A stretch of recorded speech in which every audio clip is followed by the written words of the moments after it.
There it is. That is the new intro music to the CBB Central podcast. We are excited to have that. We're excited to have a new logo. In case you are listening on Apple Podcasts, a little confused, we ditched the mad scientist look, a little cleaner, a little more light bulb look. I'm a fan.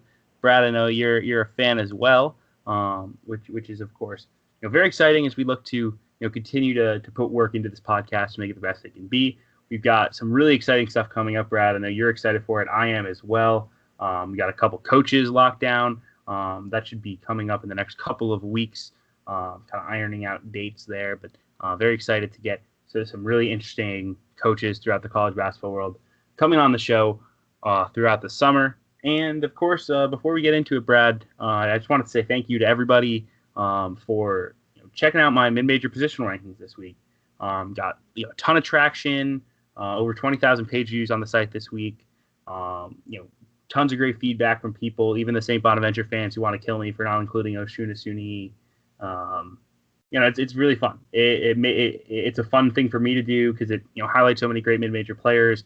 It's fun for the fans, obviously, for the coaches, for the players, for the SIDs who seem to interact with it and really enjoy checking it out as well. So we appreciate it. We will be back with those next year and more content coming on the website in addition to the podcast.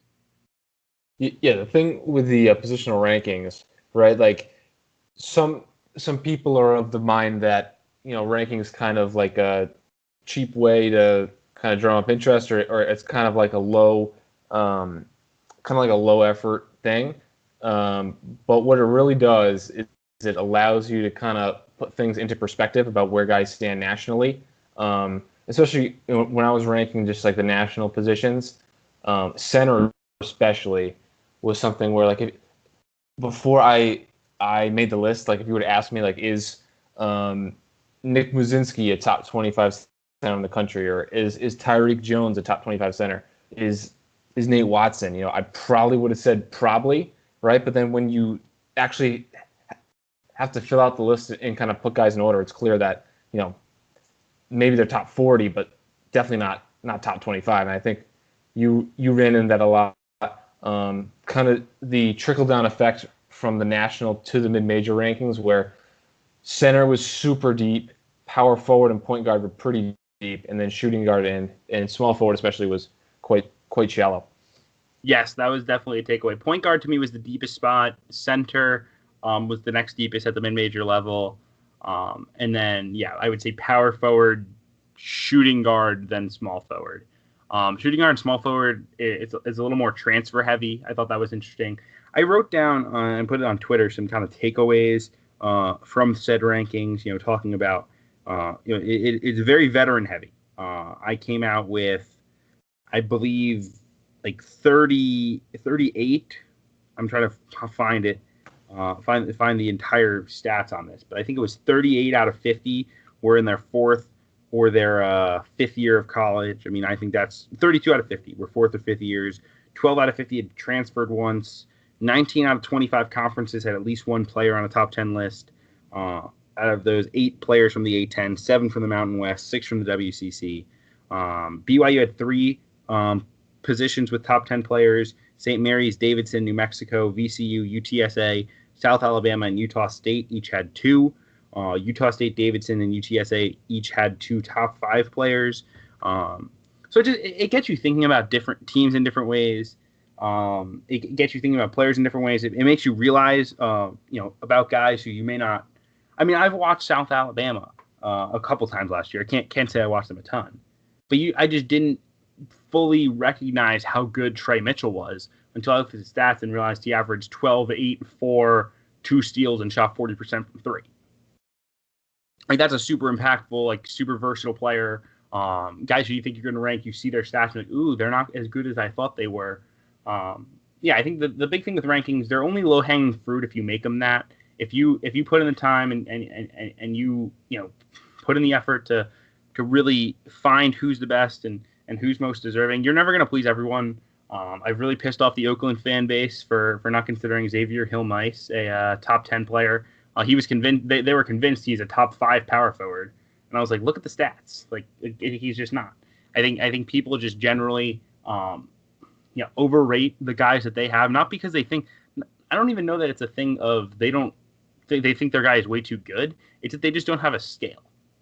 They see how good they are in the Horizon League, and they assume, that is how good that they are. They just compare them to, A10 guys, Valley guys, guys who play on better teams, guys who play on worse teams and put up bigger numbers. Like, it is a really difficult task. I mean, ranking high major to mid major is unbelievable. I mean, even mid major, like A10 versus an NEC team, it's just really tough to compare. So, did my best. I thought, based on the feedback I got from, coaches, from, friends in the media, I think I did a pretty good job. Always welcome to more feedback, though. And as I said, I appreciate everyone's support on that. Yeah, I mean, it's almost impossible to have the perspective without going through the exercise. And even for me, you mentioned about having guys in mind and then looking at their stats, and then it's like, well, I can't even have them in there. There were 4 guys for me when I was doing my national rankings where if I had made the list, even going through the exercise, but without looking at the stats, I may have included these 4 guys. And then if I had gone back and looked at the stats, it would have been like the biggest joke of all time, right? So 4 guys who I thought were like almost twice as productive as they actually were. Abdullah Dew from Mississippi State. He averaged like 8 and 8 as a freshman, and then last year he averaged like 4 and 4. Herb Jones from Alabama. MJ Walker from Florida State. He was someone I thought was like a shoe-in, and then he averaged like 7 points and like didn't shoot it great. And then Jamal Bieniemy, who we'll get to in a bit, he was good. He even surpassed expectations, but without looking at the stats, I wouldn't have expected that he averaged so few points. Right. I think the one thing with that, though, is you almost have to trust your eyes, right? Like, you watched Jamal Bieniemy, you thought he was really good. And in reality, he probably was really good. And I thought he was really good, and we'll touch on him, as you said. But because he didn't score, 15 points a game, maybe he doesn't get ranked. I think it's tough for me, for instance, so I ranked Trevelin Queen in the small forwards list, even though I averaged 7 points a game. Because, A, he played less minutes, so that has to come into play. And B, like, I've watched him play. He's really good. He impacts the game in a multitude of ways. And I think Bieniemy has a similar argument. So I think there's something you said for trusting your eyes, but I also think you have to earn it. I thought that was the thing for me with Oshuni, and obviously I think I may have come in too low. I didn't have him on the honorable mention list. I figured out that everyone would be pleased if I put 1 million guys on the honorable mention list, and everybody just got their guy to be listed.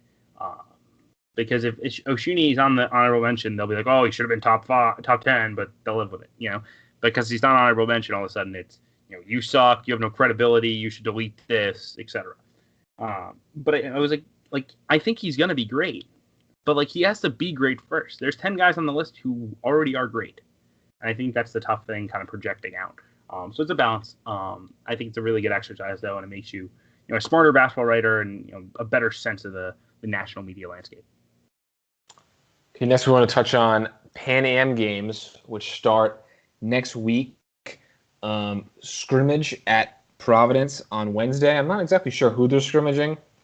Supposedly it's like a select group of semi-local college guys. I know Ikenna Ingumba from Bryant is supposedly on the team that's scrimmaging the Pan-Am team, but I thought I saw Buddy Boeheim was going to be on the team too, but I guess he's going somewhere else. So I have no idea who they're playing.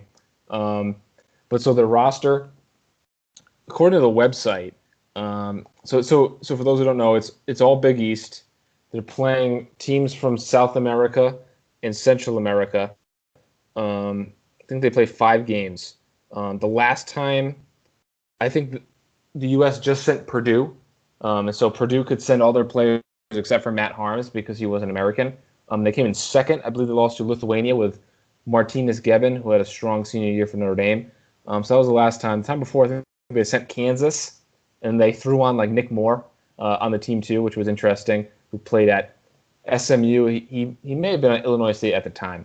And then before that, they had a mishmash of fringe NBA players and college stars. So they had Anthony Randolph, who's now one of the best players in Europe. They had Ryan Hollins, and they had Melo Trimble and Taurean Prince when they were in college. This year's team is a Big East kind of all-star team. Put all-star in air quotes because 4 teams didn't send anybody because they're going on foreign trips. And so Cooley, who picked the team, had to dive into some former Big East players, especially at center, because there's very little center talent out there who are Americans. So to go through the roster, now this is according to the website. The roster is Tyshawn Alexander from Creighton, Colin Gillespie from Villanova, Luwane Pipkins from Providence, Miles Powell, Seton Hall, David Duke, Providence, Mustafa Heron, St. John's, Miles Kale, Seton Hall, Alpha Diallo, Providence, Jermaine Samuels, Villanova, Tyler Weidman, former Butler from two seasons ago, Nate Watson from Providence, and Jeff Grosel, Creighton from 2 years ago.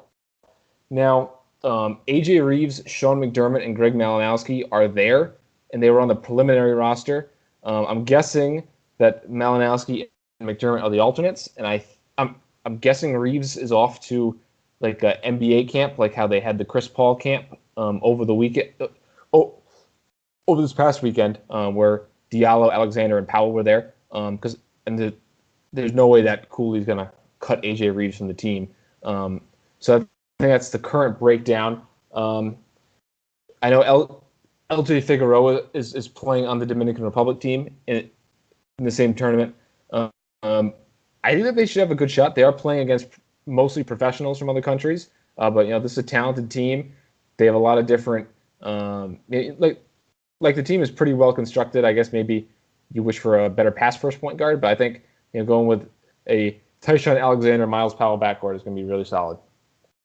Yeah, it should be fun. Really good group, and it's basketball to watch, which is always fun. I'll be watching basketball this week as well. I'll be at the new NCAA Basketball Academy at UConn.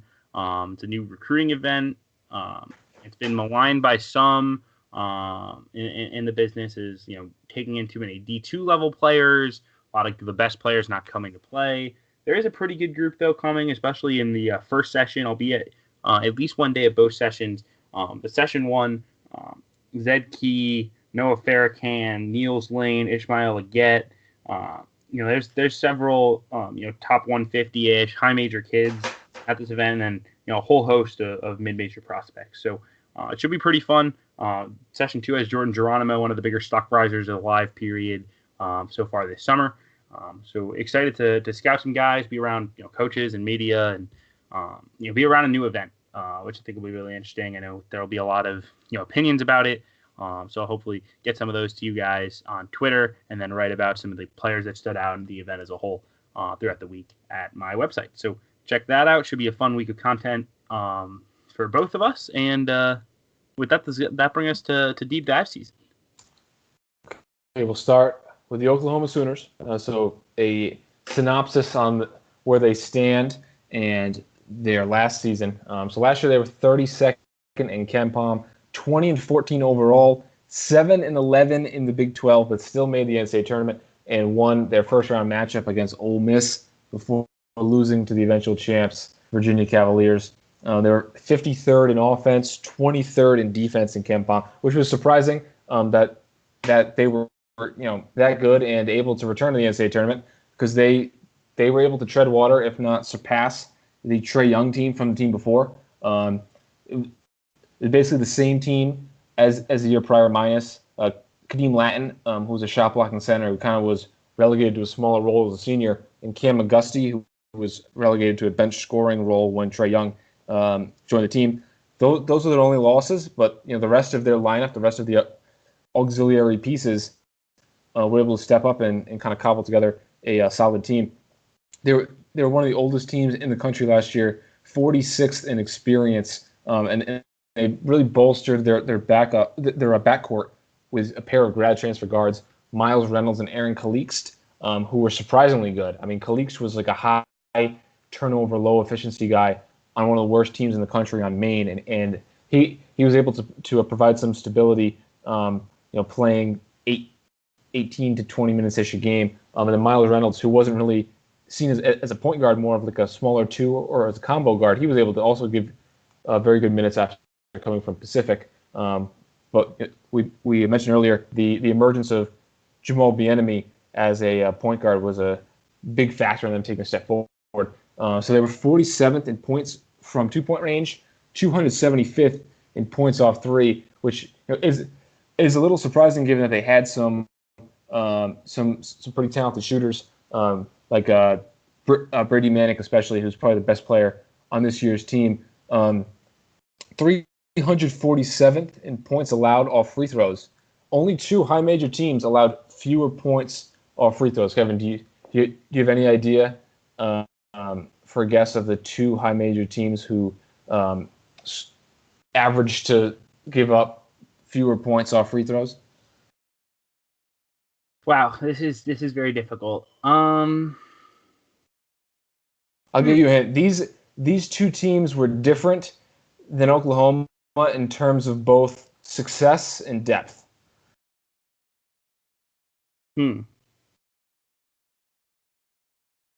I have literally no idea.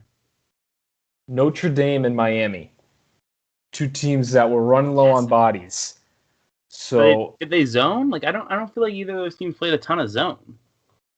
It sounds like they didn't play a ton of defense, right? I would have figured like Syracuse, for instance, because like Miami's defense was terrible. Yeah, because it wasn't that they were fouling people; like they were giving up shots. Fair enough. And then finally, Oklahoma was 23rd in 2-point defense. We'll see if they can regain such a strong defense after losing Jimani McNeese in the middle. Yeah, I mean, this team as a whole was really interesting last year. Early in the year, they had Bieniemy playing off the ball. They were using Calixte and Miles Reynolds a kind of combo at point guard. They were playing McNeese, who was healthy. Down the stretch, McNeese was injured. That really hurt them. That meant that Christian Doolittle played a lot of 5. And then the offense really bogged down in Big 12 play. I think realistically, against high major teams, that backcourt wasn't enough. And so Bieniemy kind of going into a distributing role, letting Calixte and Miles Reynolds just free up to score, along with a guy in Christian James who could get buckets. He was very good. He was a guy I wasn't sure about coming into the year. I thought maybe this was a guy that would kind of stumble along, average 15 a game on low efficiency. He averaged 15 a game, but he was pretty efficient. Shot 35% from 3, 41% as a whole from the field. He took care of the ball as well as I think he could have hoped. He had about as good a year as you could have expected. Manick, I thought, kind of just stagnated. He was the same player for the most part. He's an okay rebounder. He can shoot the 3, but I mean, he's not an elite shooter. I think you wish he was more of a better shooter for the defensive weaknesses that he brings to the table. I thought, Christian Doolittle was perhaps the biggest story because he was a guy, he was great as a freshman, really struggled as a sophomore, and he'd come off a suspension and then comes back and really plays well in both kind of that small ball 5 role that he had to play when McNeese was hurt and limited in minutes, and then as a wing player. It sounds like they're going to try him on the wing this year at the start of the year, but I think it's very possible he winds up, or at least their best lineup winds up with him being a 5, especially with the strength of this backcourt. Yeah, and getting into the starting lineup, I mean, I think clearly the newcomers first. Yes. Sorry, go for it. Right, no problem. I was taking a breath. All right, so 7 newcomers plus a transfer in who was eligible after sitting out last season. So in total, that is 8 newcomers plus a guy who redshirted last year in Kirk Haith. So that would be basically 9 new players who could be inserted into the rotation in some way.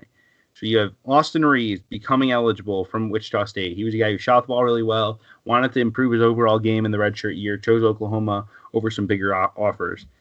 Then you have 2 JUCO players, Alondes Williams, who's one of the best JUCO players in the country, a stat sheet stuffing wing with some point guard skills. Watched a little tape of him. There's a little bit of like a JUCO Cade Cunningham in there. Like he can play on the ball, he can play off the ball, like he can pass, he can rebound. He's a decent shooter. There's something there to that. Corbin Merritt, JUCO big guy, provides a little bit of insurance. And then a very solid freshman class. Davion Harmon, top 50 point guard. Jalen Hill and Victor Iwuaker are 2 combo forwards who could find rotation minutes right away, top 150 guys. And then 2 very much more developmental guys in Anyang Garang, who's likely to redshirt, and Rick Isanza. 7 guys heading out of the program: Christian James, Rashard Odoms, Miles Reynolds, Aaron Calixte, and Jimani McNeese all graduate. Matt Freeman transfers. Hannes Poya transfers as well. So a lot of roster turnover for the second straight year in Soonerville. So that'll make things pretty interesting with this group. But a lot of interesting options, especially in the backcourt. Yeah, I think probably one of the more underrated losses from last year would be Rashard Odoms. He gave them like a certain toughness, especially on the wing. He was very much a power player who wanted to overpower, use his strength inside, and kind of be aggressive around the basket. It'll be interesting because I think on paper it's clear that they should use the small front court with Manick and Doolittle, and they used that a lot, especially toward the end of last year. But they had these bigger wings like a Rashard Odoms and even like a Christian James, who's only like 6'4", but he's sturdier, to kind of help out, on the glass and kind of with their physicality. Whereas this year it looks like with that small front court, they would be pairing it with more of guards than wings. Yeah, I mean, it'll be interesting. I think, getting into a rotation, I think the center spot is the biggest question mark in terms of talent and in terms of depth. I mean, it looks like the starting center day one will be Kirk Haith. I think this is what we're going to go with. I mean, he's a JUCO guy. He redshirted last year after struggling physically in his first few games. He's a guy who they think can be a rim protector. He's a guy who is very athletic, has his high level physical tools, very long. He's not going to do much in the post. He's not going to score. But if he could, provide some of that like jumping bean, Jimani McNeese equity, I mean, that'd be huge. Even if it is for 20 minutes a game, and then the other 20 minutes you give to Christian Doolittle at the 5. So he probably pencils in at the 5. Manick is pretty much a lock at the 4, and then the backcourt gets really interesting. I think Harmon should be expected to start at point guard and play significant minutes there. He's the only true point guard on the roster. Is a highly touted recruit. Who's been committed to Oklahoma for quite some time. He was a guy they prioritized. I remember when I don't know if we were deep diving or if we were doing the Big 12 preview, but I was looking at the roster and I said, okay, it was perfect sense to go grad transfer because they have this great 2019 recruit in Davion Harmon. He's here now. He was a guy who played well with USA Basketball. He's not like a great shooter. He shot 34% this season in high school, but he's very athletic. Good ball handler, very dynamic with the ball in his hands. I think he starts at point guard. I think Jamal Bieniemy probably starts at the 2 preseason, and then Doolittle at the 3, Manick at the 4, Kerr Cafe at the 5, and then that gives you Reeves as like a 6-man shooter, Alondes Williams featuring in the backcourt, and then Jalen Hill and Victor Iwuakor coming off the bench in the front court. But I think their best lineup will be Davion Harmon, Austin Reeves, Jamal Bieniemy, or to slot in Alondes Williams for any of those 3 guards, and then Manick and Doolittle at the 5. I think that's their best lineup. I think that's the lineup they're going to close games with. I know the Big 12 has some good bigs. I think they're going to have to play small, space you out, and attack you with really dynamic perimeter ball handlers and shooters. So I see the starting lineup a little differently. I see the starting lineup like how you mentioned the closing lineup. So I have Davion Harmon at the point. He kind of reminds me a little of Kyron Cartwright. He's lefty, undersized. He's very quick. They kind of had the same finishing at the rim kind of look to them. And I think Harmon, his AAU shooting numbers were a little higher than at 34%. He's someone who I think will knock down shots for them. And then I think Bieniemy will start next to him. It's kind of like a dual ball handler, dual point guard look. He can shoot, and he's a good facilitator. He really was able to cut his teeth as a freshman, despite being ranked in a spot where you wouldn't expect him to play that much on a good team. Right? He was like sub 100, but he made a serious impact. And I think Austin Reeves at the 3. I absolutely loved his game at Wichita State. He had some big games, but the Wichita State team was so deep. I mean, you had Landry Shamet in there. You had Connor Frankamp too, I think, on that team. So he was competing with some older and or more talented players. I think toward the end of the year, he really started to play like starters minutes for Wichita State. He shot 50% from three as a freshman, 43% as a sophomore. He'll be able to shoot, and he has a really strong floor game. And in the front court, as I mentioned, I think we'll go small with the Manic Doolittle look. But I think, you mentioned rounding out the rotation. I have the same four bench guys playing. Alondes Williams, I have as the sixth man. You talked about him earlier. 30th ranked JUCO prospect, so he's in a range where it's not like a sure thing, right? Like Kerr Kueth was like the number 2 or 3 ranked player last year in junior college. But Williams should be good, right? He can shoot, he can defend, he has good passing. He'll be a really nice fit next to the shooting oriented backcourt, playing that 2 and 3 spot, and then Kueth, I think, will come off the bench and play some center. He's kind of like Chris Boucher, but a worse shooter. He can flash a jump shot, but I think he shot like 15% from 3 in a junior college. But it kind of looks a little like Thon Maker to a little bit. But I would go for a comp, especially physically, like Chris Boucher, but a worse shooter. Former Oregon power forward, now with the Toronto Raptors. And then I think Jalen Hill and Victor Iwuakor kind of round out the rotation. Hill is like a multi-dimensional wing. He's not a great shooter, but he is capable. Only had 6 threes in 16 EYBL games, but the percentage was fine. And then Iwuakor is like a powerful, like shot-blocking, athletic 4-man. He's like 6'8", 6'9". I think he could be a nice fit in certain lines where they need a little more size and can go a little more athletic. So is he like a Tarek Owens type, like a springy guy, or is he more of like a bruiser? I didn't watch a lot of tape of him, didn't get a chance. I think his style is more Brandon Clark-esque. Okay. Or like a smaller Jamani McNeese, right? Well, he like very much looks like a power forward. For AAU, he shared the front court with Drew Timme going to Gonzaga. So that's like an ideal fit, right? You have Timme as the skill guy and Iwuakor as like the athletic guy.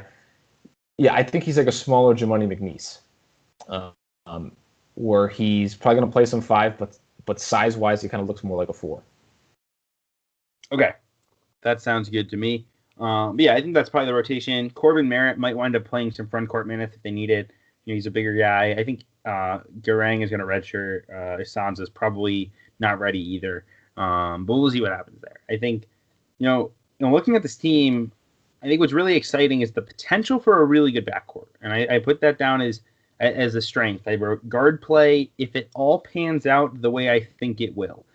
Harmon is a guy, I think he's going to be really good. He's going to be dynamic with the ball, creating for himself, creating for others. I think he's going to be a very capable starting point guard in the Big 12. Bieniemy, as you mentioned, is really like that do-it-all glue guy guard. I don't think he's a guy who you want, putting up 12 to 15 shots a game. I don't think he's a guy who you want to be your full-time point guard, but I think he's a good defender. He makes good decisions. He can hit outside shots at a high level. I think he's a really nice complementary piece. Reeves, I think the same way. The discussion around him was, could he, fill out his overall game? That was the discussion. That was the expectation during the redshirt year. Reports have him looking good so far. And then Williams, who I think is kind of the X factor here, because, you look at the JUCO numbers, they are very impressive. A guy who averaged 17 points, 8 rebounds, 5 assists, took care of the ball, 174 assists to 78 turnovers, shot 50% from the field, 40% from 3, 70% from the line, made 72 threes in 33 games. So he's making over 2 threes a game at a 40% clip. He's a complete guard who can, he's big body, he's 6'5", 220. He's going to bruise you a little bit. I think you could even maybe play him a little bit as like a small ball 4 and like a small lineup with 4 guards who can really handle the ball. I think having a group where you have, always have two, often 3, and sometimes even a 4th very confident ball handler on the floor is really dangerous, especially if you're going to space it out and play 5 out and 4 out, 1 in type basketball, which Lon Kruger loves to play. So I think the backcourt has a chance to be really, really good. I think it's really exciting. I think it's athletic. It's got shooting. It's got versatility. It's a little small, like you said. I mean, Reeves is 6'5", a little skinny. Bieniemy 6'4", Harmon's about 6 feet, 6'1". Even Williams is a bruiser, but he's not tall. He's 6'5". I think this could be really interesting though in the backcourt and be one of the better backcourts in the Big 12 and in the country.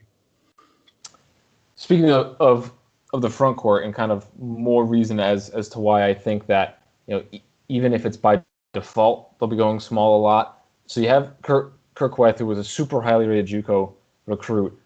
He missed his last year with a back injury. He's not someone super physical, right? Like we're thinking Thon Maker, right? Like the skinny, kind of gawky but athletic and mobile. Run around blocking shots. So even if he's good to go, and I think he'll probably play 15 to 18 minutes a game coming off the bench and being that center. I mean, he's not a bruiser, right? And they have options for bruisers, but it's like Victor Iwuakor is like a borderline top 150 recruit. Corbin Merritt, he's like an athletic finisher, lob catcher, shot blocker kind of guy. Averaged 4 and 4 in a JUCO, so he's very much being taken for his potential to play a certain role, right? No one's expecting this guy to come in and light the world on fire. And then Ricky Azanza, I mean, he's enormous, right? He's like 7'1", 7'2", and he plays like all those enormous people do, right? Where they have decent hands, but they're not super mobile. But when they catch it, they just dunk it, and they take up a lot of space. So that could be an interesting wrinkle, but I wouldn't expect him to play a ton. So it looks like they have some options off the bench, but this bench, I think especially, has real dumpster fire potential, right?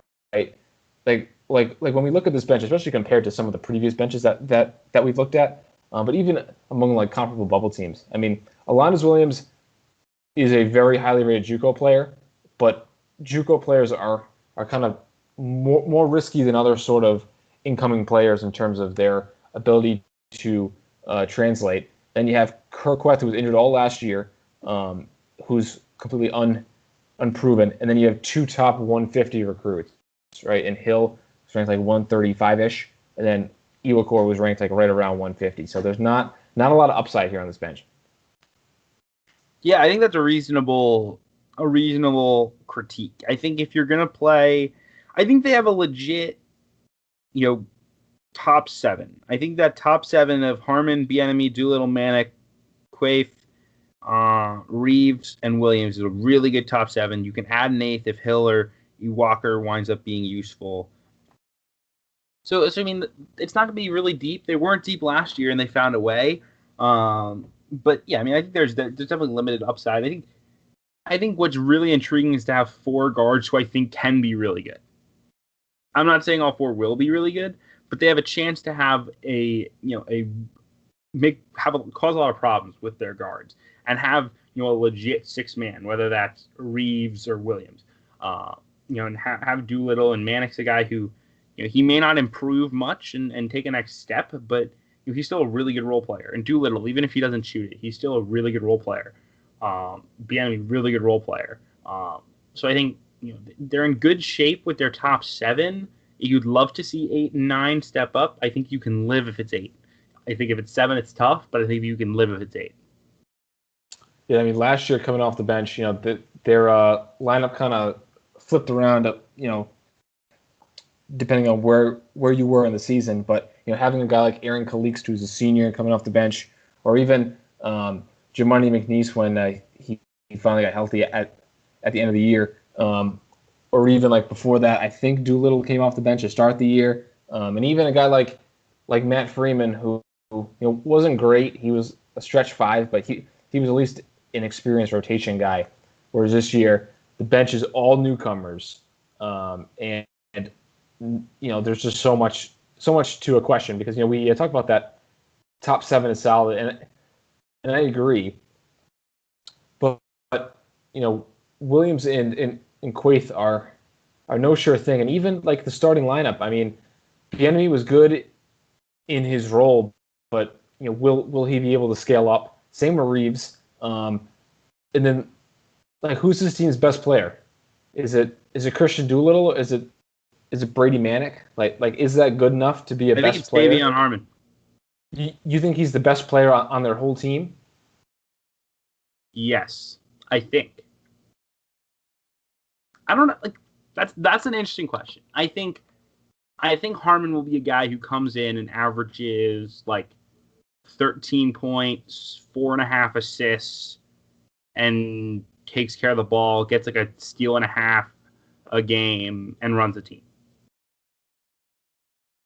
I think that's probably best player material. And like we know how good Lon Kruger is with guards. Like he gets a lot out of his guards. Harmon's a guy who I think really fits the style, really fits the system. I think he's the best player on the team. Is having De'Vion Harmon as the best player on your team, with the bench concerns, good enough to make the NCAA tournament? That's a good question. Because for me, when I was trying to kind of redo my top 100 and kind of do another look at it, I'm still working on it. But for me, Oklahoma State, and Texas were pretty much indistinguishable. Yes. Like I could put them in any order. You know, a different minute every day, right? Like I just can't decide, right? And then we're talking best players. I think Oklahoma State with Waters and/or McGriff has a better best player, and then Texas with Matt Coleman. I think he's probably better than anyone on Oklahoma. So I think Matt Coleman's going to be better than De'Vion Harmon for sure. I don't know that that's true. I thought Matt Coleman was a little underwhelming this season. He's going to be a junior though. I'm not saying you shouldn't predict him to be preseason, but I wouldn't be surprised if De'Vion Harmon winds up better this season. I'll say I won't be shocked, but I would be surprised. Okay.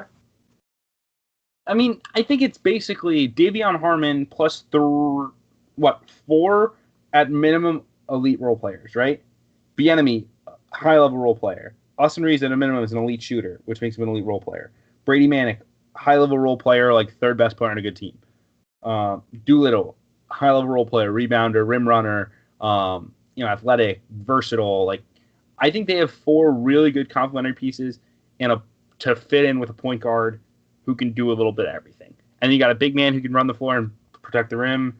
You've got a JUCO guy who is intriguing at the very least in Alondes Williams. So I mean, I think the whole will be better than the sum of the parts with this team because of the way it's constructed. As long as De'Vion Harmon can put the pieces together, and I think he can. Yeah, so going into some strengths for Oklahoma, my first strength, you already touched on this, point guard play. Really like the Harmon-Bieniemy combo. Secondly, I think a major strength of this team is going to be three-point shooting. Where we touched on last year, they were like 275th in points off threes. I think that projected top 7 is going to have at least 5 guys who are good three-point shooters, right? With Harmon, Bieniemy, Reeves, Manick, and Williams. So I think that's going to be a serious strength for them. Having guys who can space the floor, and then that'll also give Doolittle plenty of room to operate inside around the rim with all that spacing. And I think the front court combo of Manick and Doolittle, I would call that a strength too. I think it really complements each other well. The inside and outside threat, and I think that they'll be able to get by even with the smaller look. Yeah. I have a strength is ball control. I think that goes to point guard play. But when you have 4, good ball handlers who are going to be positive assist to turnover ratio guys, I think that's really, really impressive, especially when you add Bieniemy is a good defender, Harmon's a good defender. I think, Alondes Williams is a guy who can make plays defensively, trying to pull his JUCO stats one more time for us and get those up so I can have a solid enough comparison on those stats.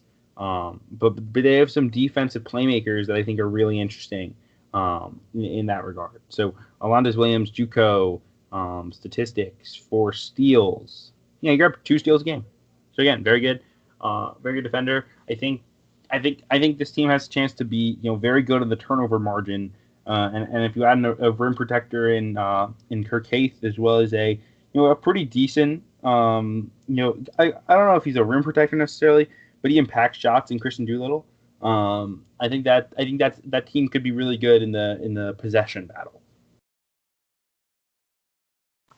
Yeah, I would certainly agree with that. That's all that I had for strengths. Questions, we've kind of touched on a lot of them organically. I guess just to kind of formalize it, the small front court worked last year, but Oklahoma had bigger wings like Rashard Odoms and Christian James, and they also had a proven center for most of the year with Jimoni McNeese. Can this smaller lineup still make a positive impact, especially on the defensive end where they were a top 25 defense? Yes. So that was my major question. How does the defense carry over?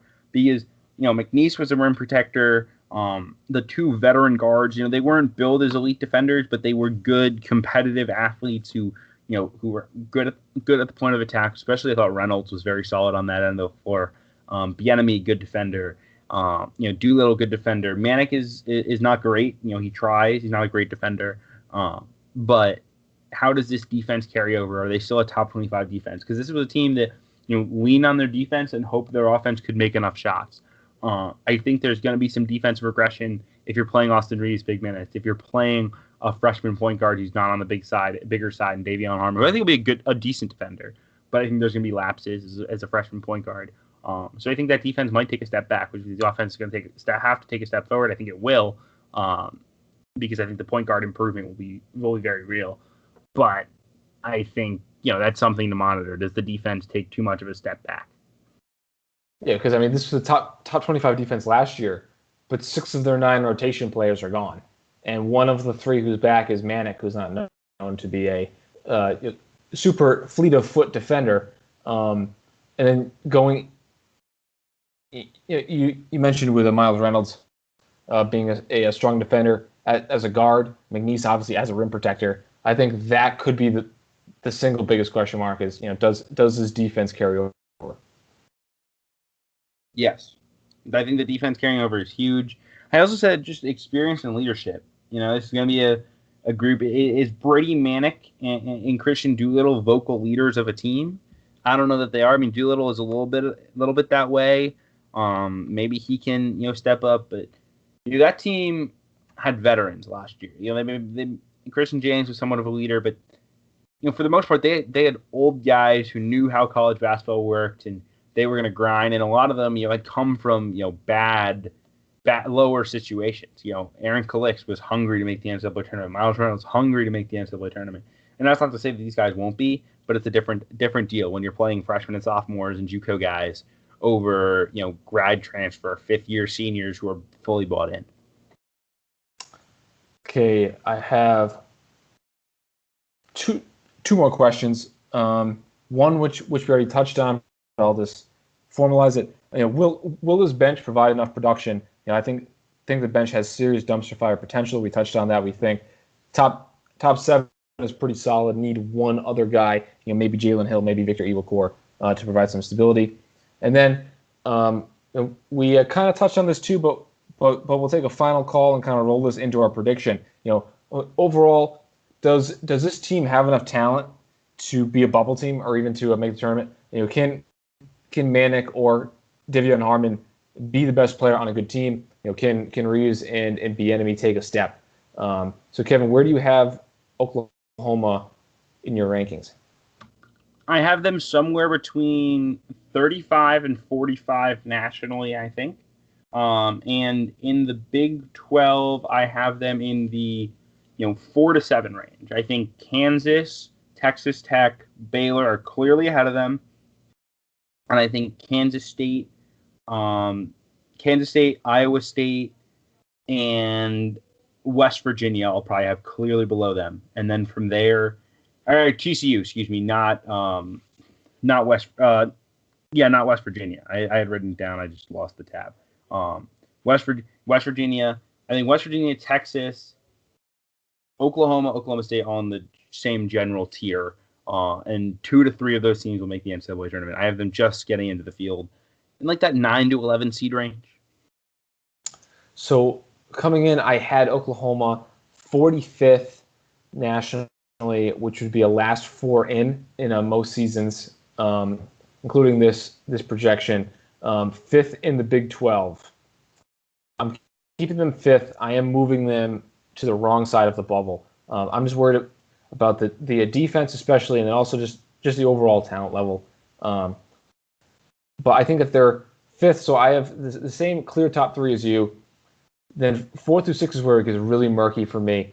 I think Texas 4, Oklahoma 5, Oklahoma State 6.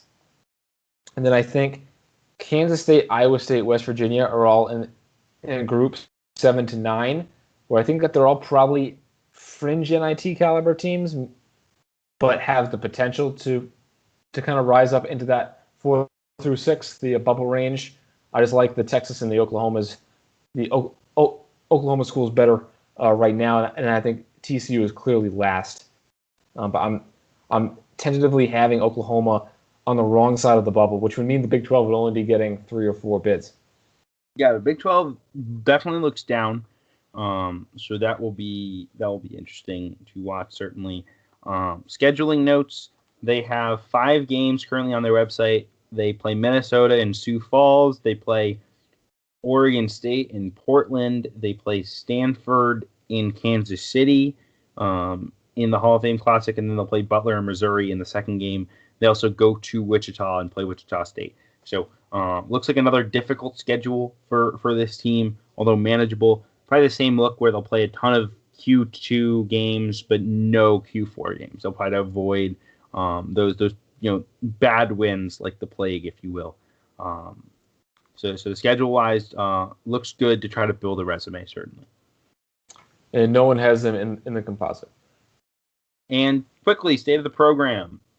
Lon Kruger, great coach. Going to be there as long as he wants, I would imagine. They're recruiting at a really good level, especially get Harmon in this class. I think, he's a guy who wants to recruit multi-year guys. He's gotten multi-year guys. This is not a program that I think is going to be consistently elite, but I think they'll make NCAA tournaments pretty much every year. Lon Kruger's there. They've got this good young group.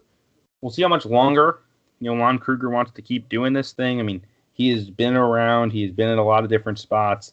They lost Chris Crutchfield off their staff this offseason to Arkansas. He was a guy who had been due for a head coaching job somewhere. He winds up as the lead assistant at Arkansas.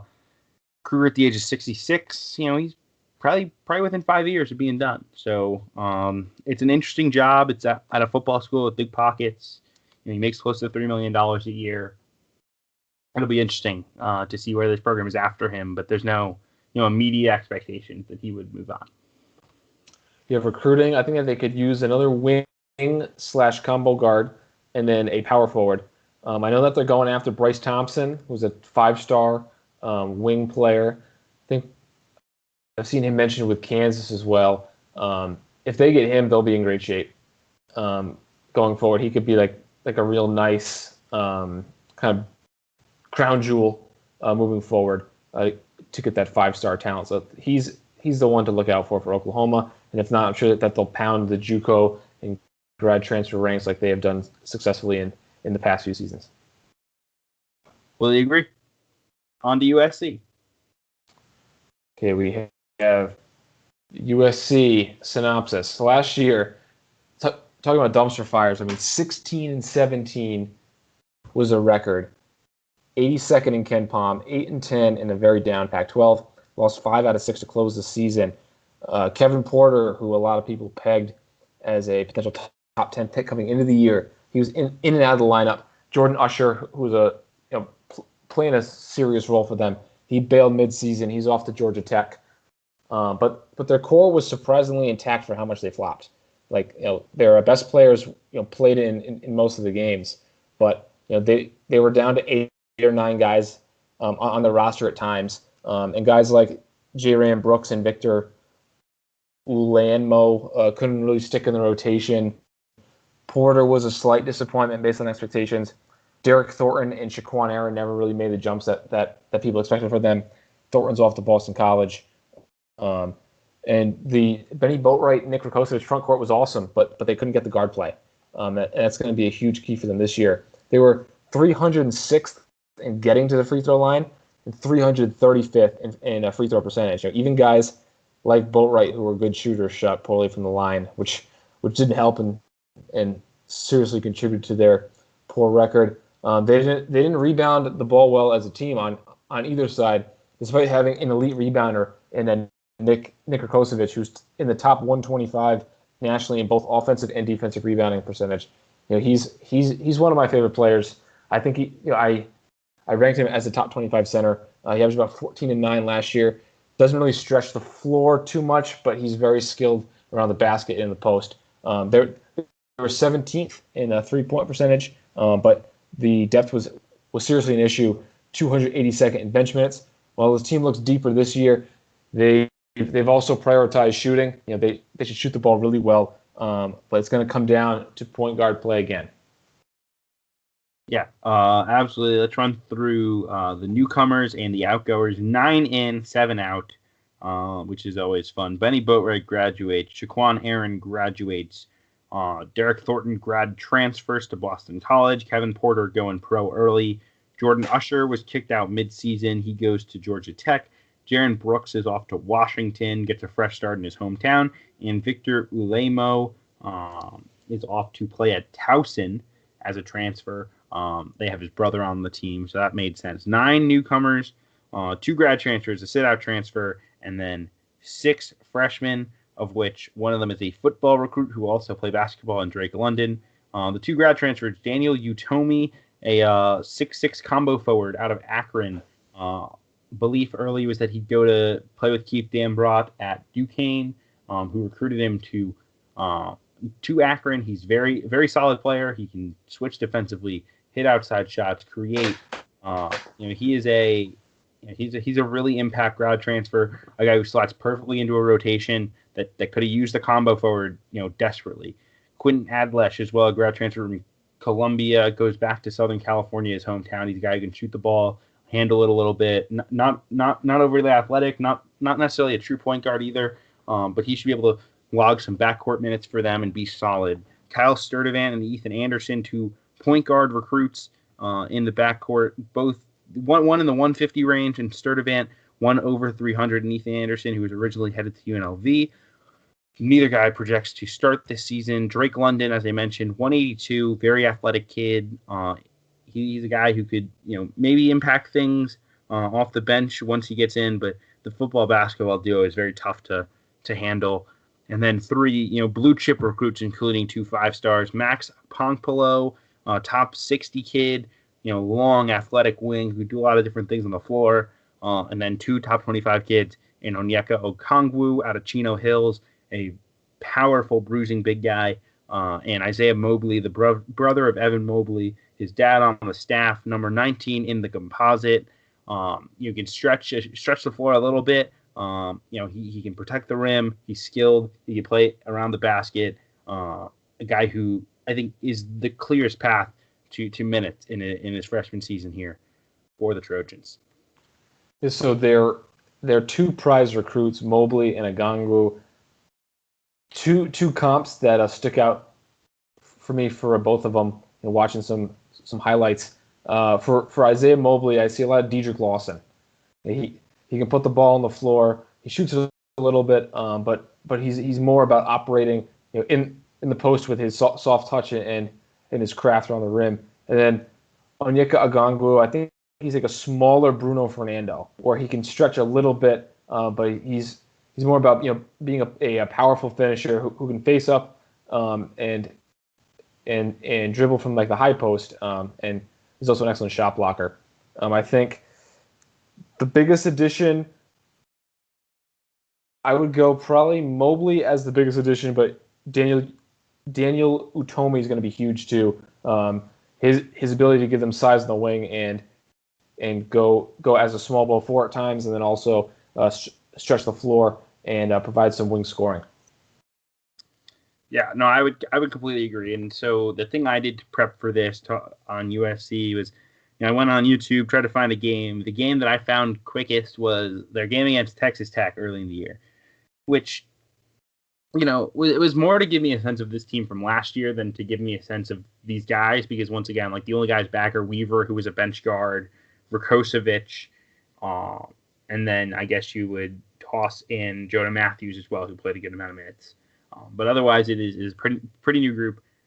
I mean, that team looked good. Texas Tech beat them down the stretch. My first takeaway was, wow, did Texas Tech get better? They look like a completely different team in March than they did in November. Speaks to Chris Beard, but Rakocevic is good. He's not a good defender in the interior. His positioning is not very good. He can protect the rim at times, but he really does need to improve as a defender. He moves his feet well, though. He's a good rebounder, as you said, and has touch around the basket. Weaver's fine. Like, he's not like a true ball dominant lead guard who's going to create shots for everybody, but he's got good feel. He can pass it a little bit. They run a lot of backdoor action, a lot of two bigs on the elbows, and run some cuts and from there. So that's an interesting look that we could possibly see from them, especially playing. They're almost assuredly going to play two bigs this season, based on their personnel. And then those were my my biggest takeaways. I thought Benny Boatwright was talented, never really put it all together. Thornton was bad, in the game that I watched. He was bad every time I watched USC last year. I don't think it's as big a loss as people are going to make it out to be. I don't think he was the guy who's the high level lead guard to take you to an NCAA tournament, or at least has not been in his 3 years of college so far.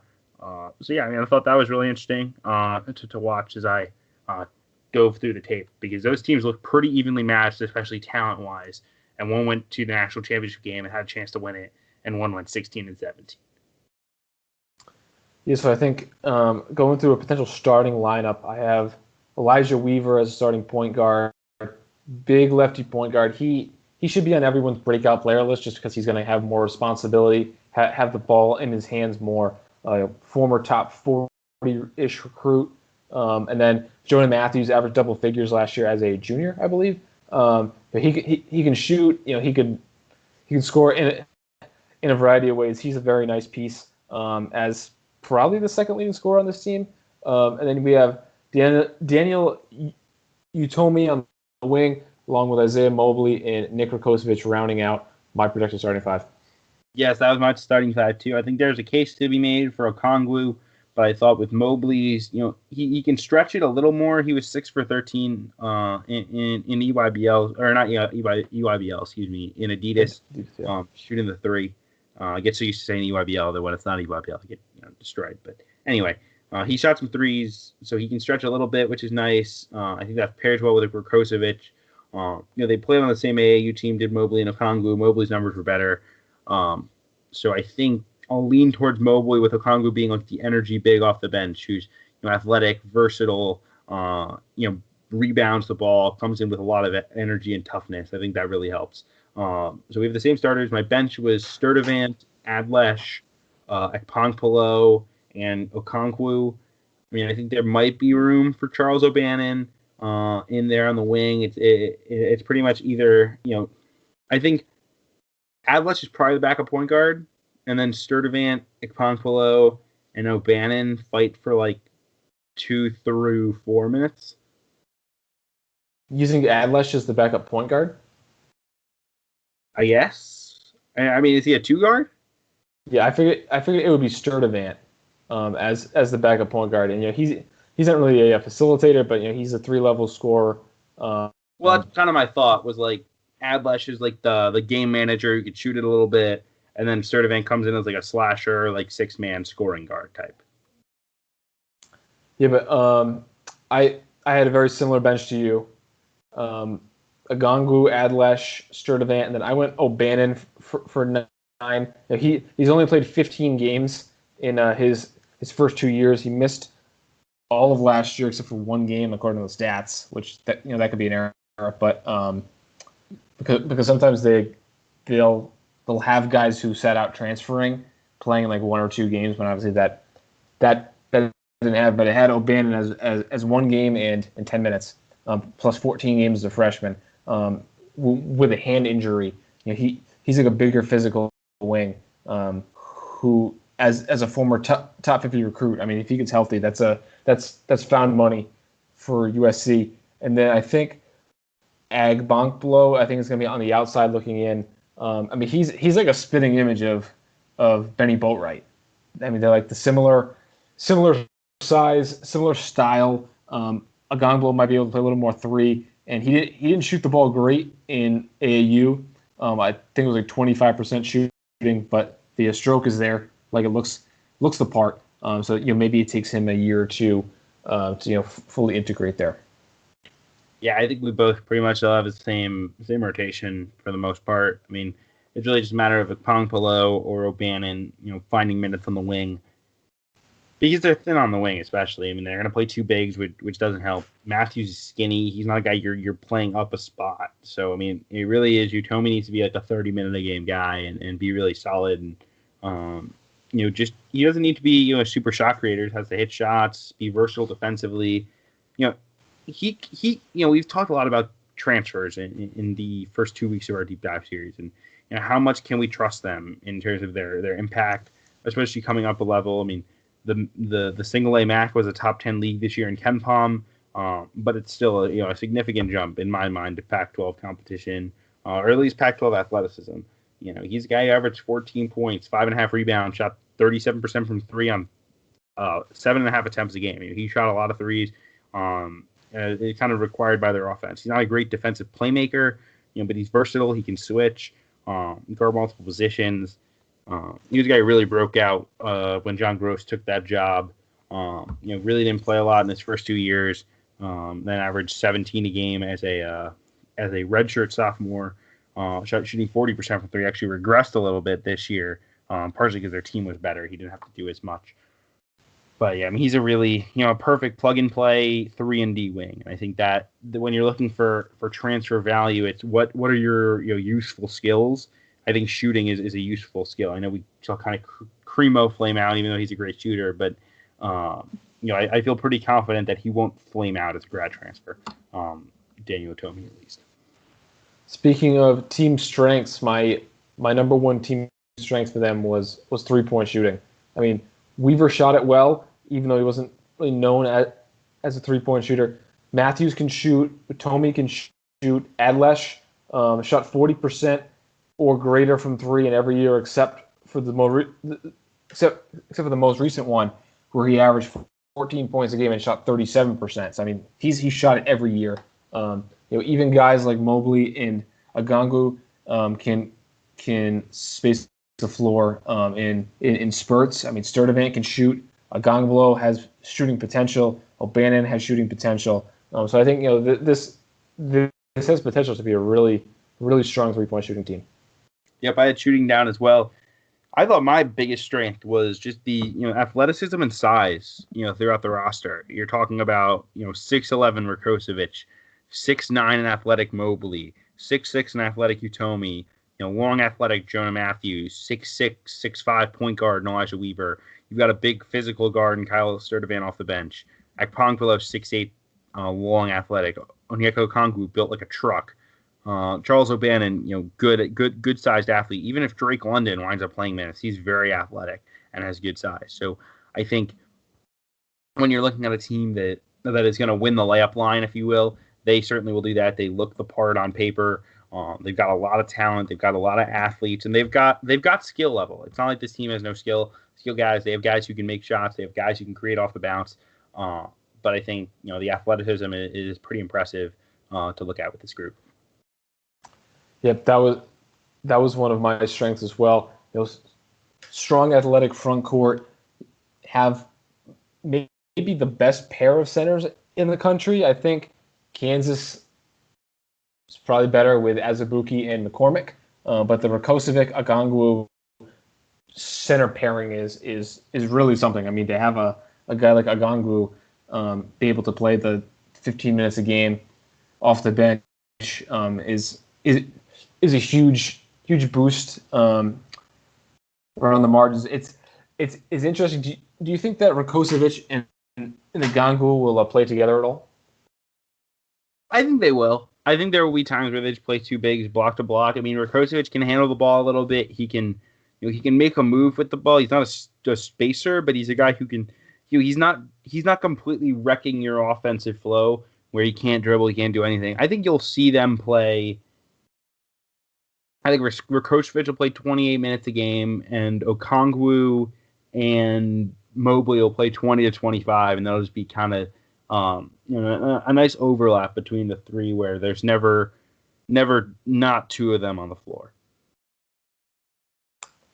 And then, I mean, the rest of the bench, I mean, is night and day, in my opinion, compared to Oklahoma's bench. I mean, to have a shooter like Gadlesh, and then a guy who can score the ball from the guard spot, and a Sturdivant, and then O'Bannon is kind of a lottery ticket at this point. But I think if he's healthy, I mean, at the very least, as an eighth man, I think he'll be perfectly suitable. And I think that'll be a great eighth man for USC if he's healthy. And then I think, another strength for me, lineup versatility. I know that you mentioned that you think that Mobley, Vukovic, Agangu, they're going to play two together a lot, but they could use Daniel Utomi at the 4. They could use O'Bannon at the 4. They could play with multiple guards. They could also play the big lineup. So I think that lineup versatility is certainly an advantage for them as well. Yeah, I put down a nice mix of youth and experience. You bring in 2 grad transfers. You have a senior in Rakocevic. You have a veteran in Jonah Matthews. And then you've got your younger guys like Weaver, like Mobley, like Okongwu, like Kyle Sturdivant. It's the night if you were looking to construct a roster of we're gonna have veterans, we're gonna have young guys. This is what it would look like. It is not just a elite freshman class with nothing around it. It is not just old guys who haven't been added anything to from a mediocre team. This is a team that has added guys to the mix. It has a lot of versatility, as we said, but it also has some experience. Not a ton of winning experience because Columbia hasn't really been good. Utomi hasn't been good, but a lot of these guys come from really good AAU programs. A lot of them came from the AAU team in Compton Magic that won the Adidas circuit and was the best team overall in the country that year. I believe they beat Team Takeover, who was undefeated in the EYBL. So they've got winners on their roster, which I think always helps as well. Yep, I also had as my fourth and final strength, 4 seniors blended with young ensemble cast. And I mean, they're going to need some of the young guys to really perform right away. It's not a team where the youth can kind of be brought along slowly. Especially Mobley, Agangwu, and Weaver as a sophomore. I mean, they really need to perform for a USC. So it's not like anything that they give is gravy. But I think that the mix of youth and experience would still be categorized as a strength. Yes.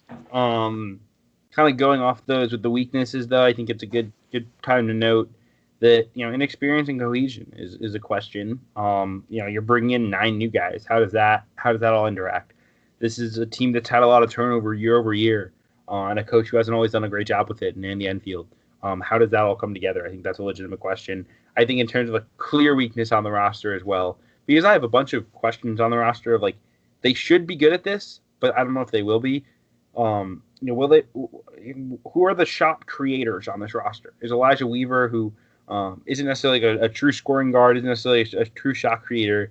Can he be that? Jonah Matthews more a shooter than a creator. Utomi took more 3s than 2s. Are they gonna just throw the ball down low all the time? They don't have a true I'm gonna go get mine guy on the roster, and I think that's a little concerning as well. I had the same questions. So, question 1: point guard play. Can Weaver take the next step? I think he'll be good enough. I don't think he's gonna, be like the savior at a point guard by any means, but I think he'll be fine.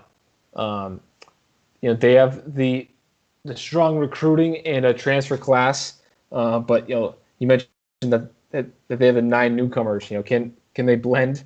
Can Andy Enfield mold this talented team together? Because they've had plenty of talent in the past and either underperformed or was it last year or the year before where almost everyone had them in the top 10 with that loaded roster, and it kind of flamed out there. I think that was 2 seasons ago. Yeah, it was 2 years ago, my freshman year of college. Yeah, and then the same year everyone had Northwestern as a top 20 team. Woo! Yeah, and then the clock is ticking with with Andy Enfield. I mean, he's definitely going to make it to next year to get Evan Mobley. But the pressure's on. To kind of have some on-court success that's more proportionate with the recruiting success. And then lastly, they have shooting, but will there be enough scoring? Like you mentioned, who are the shot creators? Can Elijah Weaver be your primary shot creator? Can it be Jonah Matthews, or is it going to be very, very big man focused with guys like Mobley and Rakocevic playing from the high and low post respectively? All right. So I wrote down 3 question marks, basically. Things I would imagine should be fine, but they weren't fine. So, number 1, will they make free throws and will they get to the line? They did not get to the line very much last year. When they got to the line, they were one of the worst teams in the country at free throw shooting. In conference play, they shot 61.5% from 3. That is horrible. It is very difficult to win close games down the stretch when you cannot make a free throw. And they just couldn't. I mean, they had good shooters who couldn't make free throws. Kevin Porter, the Texas Tech game, and obviously he was in and out of the rotation, as you said, because he's kind of a head case. But that Texas Tech game, every time I looked up, he was taking a shot. I mean, he was ball dominant. He was creating everything. He shot 50-something% from the free throw line. That's ridiculous. They just have to flat out get in the gym, make free throws. I mean, that's huge. The other question, will they be a good rebounding team? Last year they had, as you said, 2 really good bigs in Benny Boatwright and Rakocevic, 2 guys who are good rebounders. And they had, good size throughout the lineup. Weaver was playing good minutes. Matthews, Shaquan Aaron's a good athlete. Porter should have been able to rebound. And they got out-rebounded.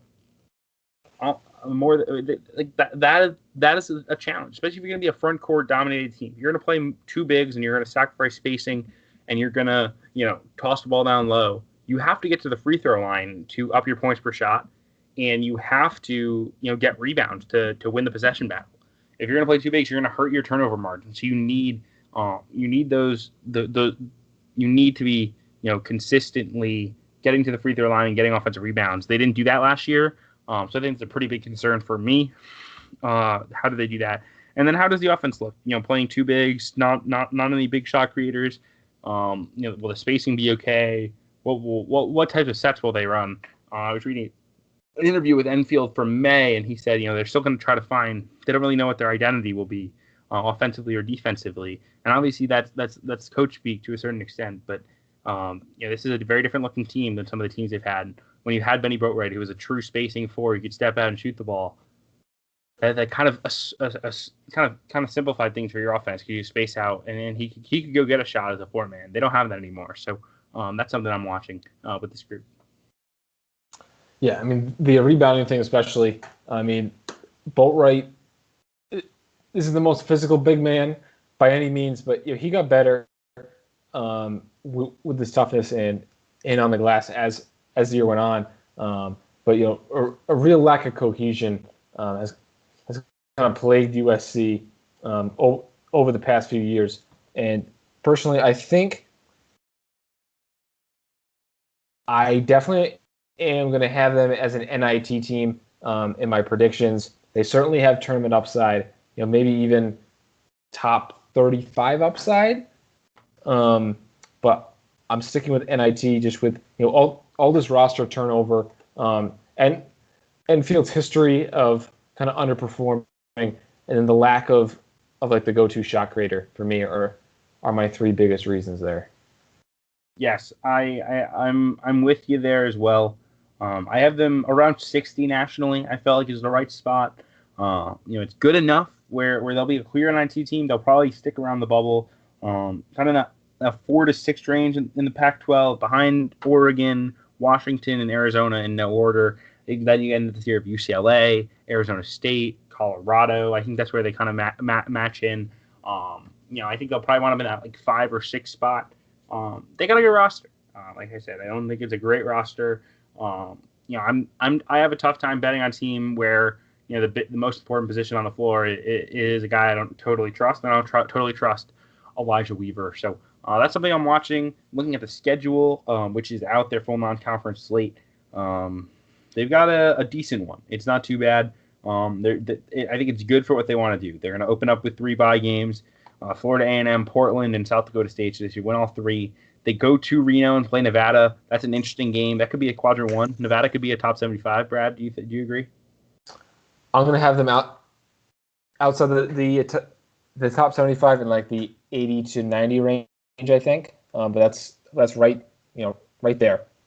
Yep, and they come get Pepperdine at home. That's an interesting team, probably top 150, maybe even top 100. That could be a trap game. Temple at home, that's a game they probably should win. Same with Pepperdine, they should win that game. They're top 100, even if they're top 100, if they're going to be a tournament team, they got to win it. They go to the Orlando Invitational, formerly known as the Old Spice Classic at Disney. That field, formerly known as Advocare Invitational. It was Old Spice and then Advocare, and now it is the Orlando Invitational. Wasn't it also the Route 66 too? Yeah, I think that was in there at some point.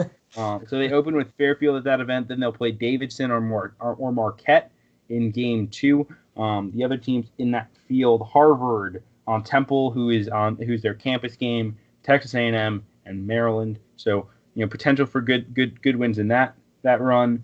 They play TCU in Fort Worth, then back home to play Long Beach State. Then a Staples Center game against LSU before wrapping up with Florida Gulf Coast. So, several good chances for quality wins, but a pretty manageable, navigable schedule for this group. And playing a team like TCU on the road is genius because that could sneak into Quadrant 1 range, which for a Pac-12 team is a lot more important than like a Big 12 or a Big 10 team because the bottom of the league is so bad. If you play TCU on the road and they're like 74, you just snag an extra Q1. I mean, that's huge. Yeah, I'm very down on a TCU this year. I think that they're probably going to be sub 100. Okay. But I mean, the Pac-12 should be a lot better this year. I mean, I have 5 tournament teams in order: Arizona, Washington, Oregon, Colorado, Arizona State. I have USC in the NIT. I have UCLA probably going to be in the NIT as well. I think Oregon State could be okay, but that bottom 4 of Stanford, Utah, Cal, and Washington State, I think that could be really bad. Landmine Central.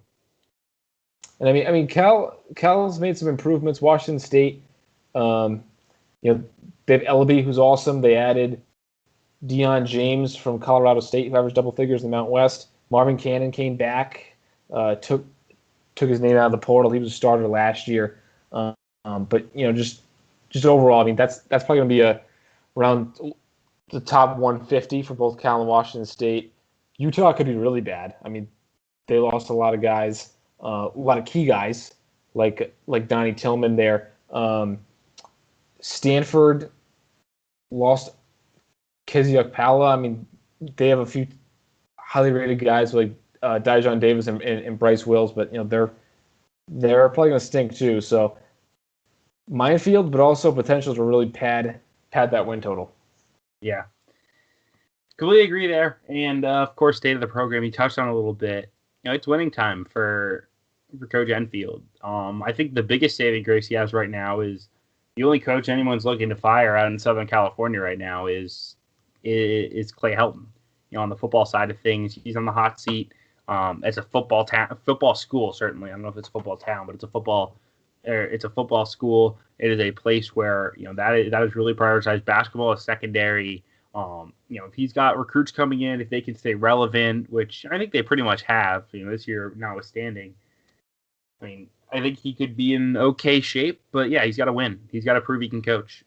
He's always won by having more talent than everybody else, but has he had a year where he's exceeded expectations? Like even the year that they, 3 years ago when they played SMU in the tournament, and that team underperformed.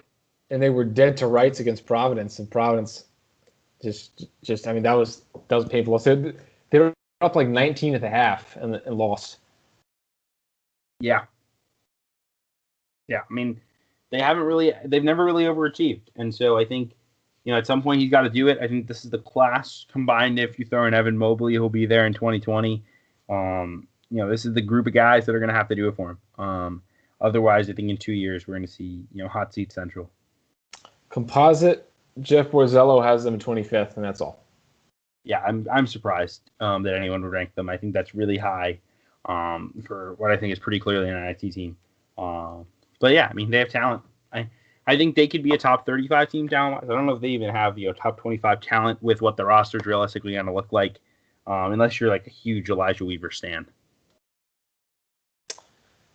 Yes, I think that does it for our deep dive today. It does indeed. Yes, we appreciate you listening as always with Oklahoma and, of course, the USC Trojans. One team makes the tournament. Wouldn't be surprised if neither does. Could be both. So really fun as always breaking down a couple of teams. We'll have good content for you, as we said. Brad might toss some hot takes from the Pan-Am Games. I'll certainly have some coverage from the UConn NCAA Basketball Academy. And we'll have some really good interviews coming up on the podcast as well. Working on several really good mid-major head coaches, guys who've made NCAA tournaments and won NCAA tournament games, produced NBA players, guys who are really good names in the sport. We're really excited about it. We're going to record those in the next couple of weeks and have those out one at a time, and we're trying to package them together. We'll have a little intro and a little conclusion where we break down the team maybe a 5 to 10 minute deep dive, Brad, which I think will be really exciting. So we look forward to sharing it with you guys. We hope you enjoyed the new intro and the new profile pic for the pod. As always, we welcome any feedback on how to improve the show. Otherwise, have a great night, everybody.